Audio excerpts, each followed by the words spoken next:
మేము తెచ్చిన అప్పు 1 డిసెంబర్ 2023 నుంచి 28/2/2025 మీడియా మిత్రులు కూడా సావధానంగా వినాలి. 1/12/2023 నుంచి 28/2/2025 మన ఫిబ్రవరి 28 తారీఖు వరకు లెక్క ఇది నేను చెప్పేది. 1,58,041 కోటి అప్పు తెచ్చినాం అధ్యక్ష. నేను మా ఉప ముఖ్యమంత్రి మా మంత్రివర్గ సభ్యులను కలిసి మేము తెచ్చిన అప్పు. అంటే అబద్ధాల మీద జిఎస్టీ లేదని చెప్పి ఎంతైనా మాట్లాడతారా అధ్యక్ష?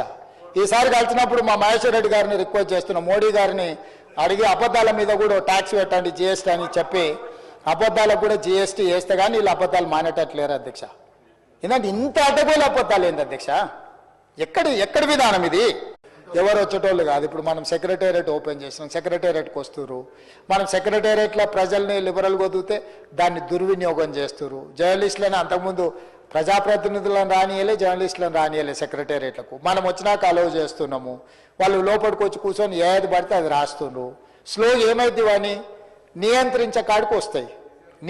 ఎవడు పడితే వాడు ఏదో ఒక ట్యూబ్ పెట్టుకొని మమ్మల్ని ఇష్ట రాజ్యంగా అధ్యక్ష ప్రజా జీవితంలో ఉన్నాం కాబట్టి నిజంగా ఓపిక పడుతున్నాం అధ్యక్ష. రక్తం మరుగుతుంది.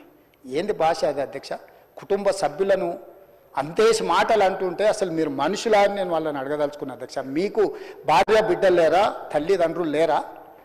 మీ అమ్మనో నీ చెల్లినో నీ భార్యనో ఈ రకంగా మాట్లాడితే నువ్వు ఇంతవా నేను అడుగుతున్న ట్విట్టర్లో పెట్టినోని అరెస్టును ఖండించినోని. నా భార్య నా బిడ్డను తిడితే నాకు నొప్పి అవుతుంది, కానీ నీకు ఒక ఆడపిల్లను అవమానిస్తుంటే నీకు నొప్పి కాదా?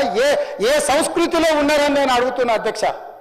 తోడుకలు తీస్తే అధ్యక్ష ముఖ్యమంత్రిగా చెప్తున్న ఒక్కనొక్కని బట్టలు ప్రదేశం రోడ్డు మీద తిప్పిస్తా అధ్యక్ష.